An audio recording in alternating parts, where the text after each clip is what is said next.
So the show proper kicks off with the four-way women's tag team title match with Nia Jax and Lash Legend, who come out in these all-white demolition outfits. Were these the outfits of the show? Maybe. Yeah, not a connection I would have predicted, at the start of the show. Which team would pay homage to Demolition? I easily would have picked Lash Legend and Nia Jax. Nikki and Brie second. Yes. It would have only been better if Axe and Smash actually walked out with them. Oh, that would have been awesome. And they just hand them down the masks and pass them over. Yes. Yeah. Well, they come out. Alexa Bliss and Charlotte Flair, who had a butterfly theme with, one like a vibrant butterfly. Another one that I'm sure was some form of homage to Bray Wyatt and Bray Wyatt's moth logo. Yeah. Lyra Valkyria and Bayley, who came out to Lyra's theme. And then the Bellas come out, and Nikki is out on a crutch, and wouldn't you know it, she has announced that she has not been medically cleared, and they had to call an old friend. Nikki sounded very emotional, and understandably so, in delivering this message. I don't doubt what she's saying is probably very true, and that she really tried, to be healthy. Very unfortunate timing for all of it, of course, just weeks before WrestleMania, but you can't argue that it didn't make for a likely much bigger moment in this match. Yeah, I don't know when this was officially decided upon. I was told over a week ago. I was told by one person that it was Nikki is probably not going to be it's a no-go. But I didn't have that confirmed. And the way they were playing it up this week, it was okay, well, let us see what exactly happens here. At that time, and this was just over a week ago, that same person had told me they're figuring out what to do. So that's kind of the timeline we're looking at probably for this whole thing to come together. But I don't know the exact day or whatever that they officially made this call with Nikki. But obviously this was not a case of just, over the last 24 hours locking this down. Of course, PW Insider had the report that Michael Cole missed, but everyone else had been aware of as well. So with that is the reveal of Paige, who comes out. Big reaction that she receives as expected. And Michael Cole, there was no way anyone knew Paige was going to be here at WrestleMania. And, Paige has not had a match since October 2024. That was her last AEW match. And of course, this is her first WWE match since the injury back on December 27th, 2017, when our little website was 3 days old. Wow. Which means, John, she hasn't had any match in 8 years. Well, okay. Tonight was awesome for two reasons with AEW history. We had the CM Punk timeline that magically skipped over 10 years. And then we had the evolution of Cody that we can get to later. These things these people were basically in mothballs for this time period. And they didn't leave their homes during those years. I mean, of course, why mention it if you don't have footage or access to it? Now, in the case of Punk, does allow us to poke fun. Yes. Now, in the case of Punk, they did not mention any of his activity in the UFC, which they do have access footage to. Oh, that's true. So. It was just left WWE, returned to WWE, and nothing. He slept. He took a nap for 10 years. Yeah. He was tired. That was all. Yeah. And then he woke up one morning in a very bad mood and got on Twitter. So the crowd went wild for her, and one of the big pops of the whole show. We've seen through her AEW run for a number of these sort of very similarly heartwarming moments. I feel this one was different, given that it's just she has history with WWE, and I think it's WrestleMania, which is arguably the biggest stage in professional wrestling. So ultimately, this was not the plan, and this probably was just something that came together relatively quick once it was known Nikki would not be able to wrestle here. It sounds like this is probably just a set of circumstances that she absolutely was not imagining 3 weeks ago. Yeah, the universe kind of, the WWE universe kind of willed this into existence, and you can't help but be happy for her in this moment. I thought it made for a wonderful entrance.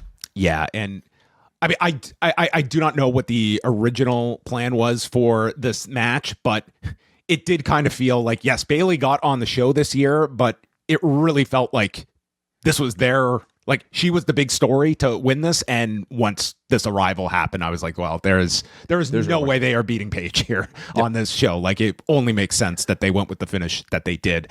So Brie is delivering yes kicks to Lyra and Flair. Nia then sends Brie into the barricade and takes a choke slam on the apron by Lash. There was this rough-looking tornado DDT by Alexa Bliss onto Lash. And then Paige gets the tag from Brie, and the place goes nuts. They really milked it for all it was worth, leading to Paige's entry into the match. And she hits a high cross. Lyra rolls through, tries for the Nightwing, and Paige turns it into the Paige Turner, and Bayley saves. There is a Lash extension onto Lyra. When Paige and Flair stop her, send Lash out, and Flair and Paige have the ring. And after all these years, the submission sorority is reunited.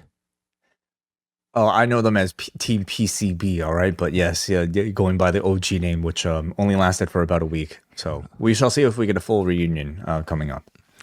There's a natural selection, and then with Paige down, Flair tags Bliss and is going for the Twisted Bliss, but Nikki, with her walking boot on, yanks Flair to the floor and nails her with the crutch. So she did get physically involved here. Bliss, in being delayed, goes for the Twisted Bliss, landing on Paige's knees, and Paige hits the Rampage, and she pins Alexa Bliss as Paige and Brie win the tag titles in all of 8 minutes and 41 seconds. I really felt for Yue, more so than me, because the SmackDown matches that they have had leading up to this, and this was 8 minutes and 41 seconds, which I think if you added up all the different incarnations of these combinations we got over the last 2 months, would greatly eclipse that length. It would, yeah. Like, I mean, they spent a lot of time, you could say, building to this match on TV, but like with very little actual creativity to make you interested in the body of the match. So I don't know at what point they would have come to this decision, but having Paige enter completely made this became the story of the match, and suddenly made it a lot more captivating than what I can only imagine they would have had planned, had the Bellas been healthy. Can I just also say, like, I'm grateful that Paige is back, because now she can keep all her pun names for her wrestling moves, instead of just like, what was she calling her moves in AEW? Like, either something incredibly generic, or just like, Paige Turner, Rampage, like that's just easy, and so we don't have to deal with that awkwardness anymore.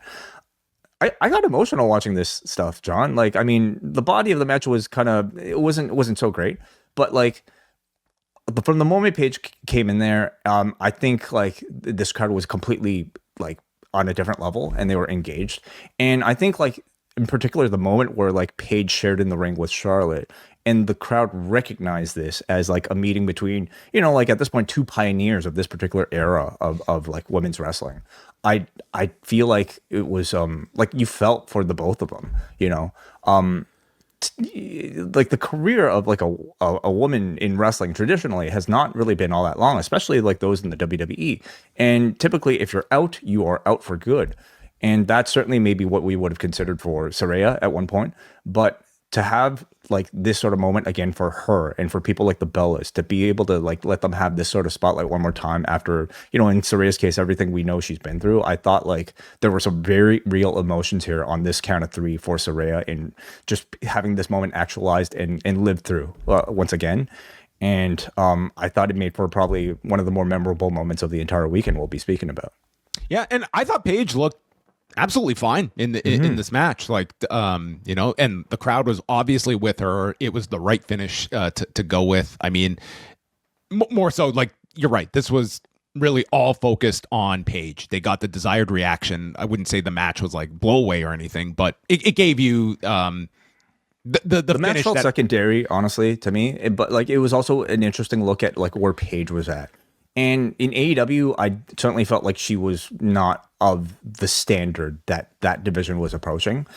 In this ring, though, amongst these competitors, I thought she looked perfectly fine, even better maybe than what we saw out of her in AEW. So I hope this is a sign that she will have better performances than what we saw out of her in AEW, and that she might even be capable of kind of like having like greater matches than what we saw.